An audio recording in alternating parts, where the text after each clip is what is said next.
Hey, what's going on, everybody? It's Nate here with 7 Run Aquatics, and it's about midnight. Don't even really know what day it is. My work days just kind of blend together. But kind of wanted to do just an impromptu tank tour video of all the tanks I have in my bedroom. Lately, you all have been seeing everything downstairs in the fish room and my show tank and stuff like that. But I thought it'd be pretty cool just to show you what I've got going on. So I'm just going to do some quick rundowns on the tanks I have in my bedroom, starting with the saltwater tank. So this is a Fluval Evo 5-gallon tank.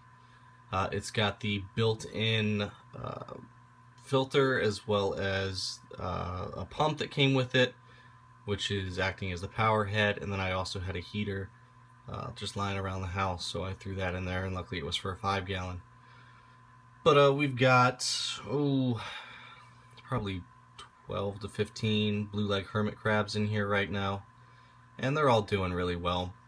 I had a couple die off, and I think that's because I had a little bit of an ammonia spike probably about a week and a half, 2 weeks ago, but that's since been taken care of, and everyone seems to be doing well. Because the tank is new, I'm getting a lot of the brown algae, but once the silicates in the sand and on the live rock and all that dissipate, that should go away. I do have one fish in here right now. I'm probably going to get something a little bit more rare, but you can see them right up there. That's my little clown goby just hanging out on the side of the tank. I really like him. He's a really simple fish. I think clown gobies are really good starter saltwater fish. He's really fun to watch. He kind of sticks to the walls all day long. And he'll sleep on this big rock right over here when I turn the lights out. Yeah, that's pretty much it as far as this tank goes. So let's go ahead and move on to the next one. Okay, so here we are at my 29-gallon tank.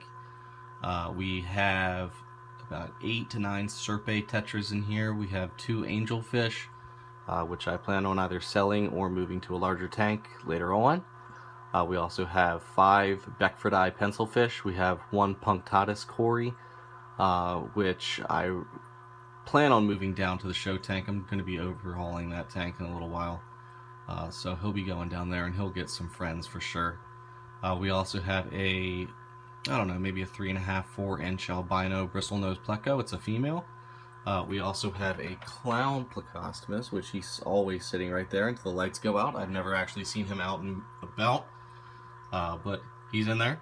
As far as plant life goes, we have 2 anubias. We have some narrowleaf java fern. We have Cryptbalense, a Crenum calamstratum.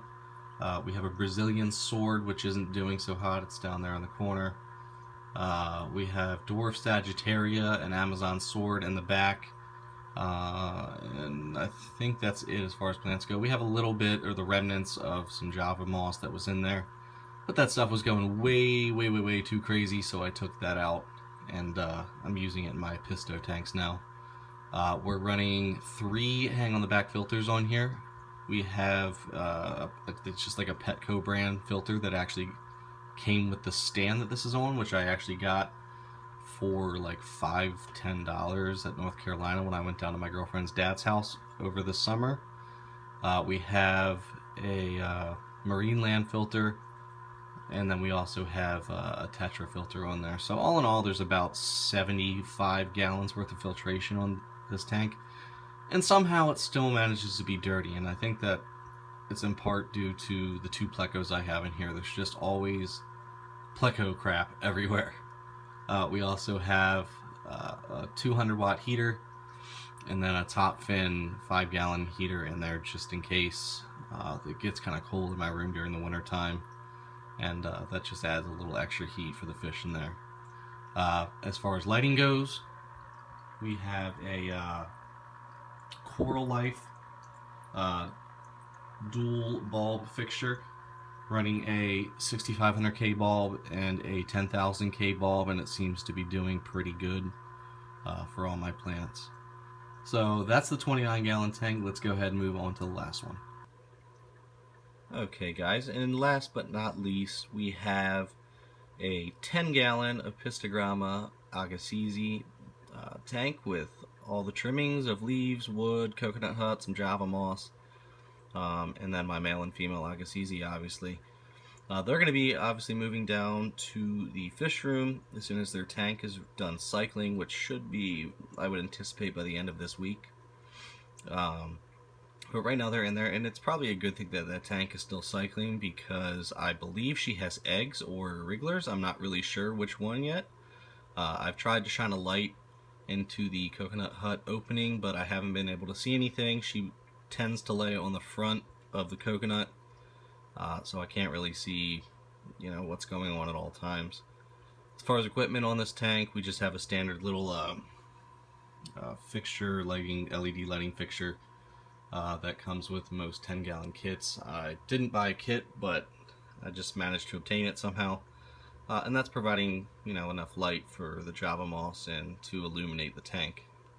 We also have a 150-watt heater in there, which I obtained through a Facebook group deal, a sponge filter, and then we also just have a little Tetra Whisper 10, I believe. So really simple filtration, really simple setup, and then also you'll notice that there's a bag hanging in the back there, and that's full of peat granules to help keep the water soft and acidic for these guys. So with that said, I'd like to thank you guys for watching. As always, I hope you enjoyed this little impromptu bedroom fish tank tour. I'm Nate with 7 Run Aquatics, and as always, if you enjoyed the video, and give me a comment. Let me know what you think, and subscribe if you want to see, quality videos in the future. Excuse me there. Anyway, I'll see you guys later.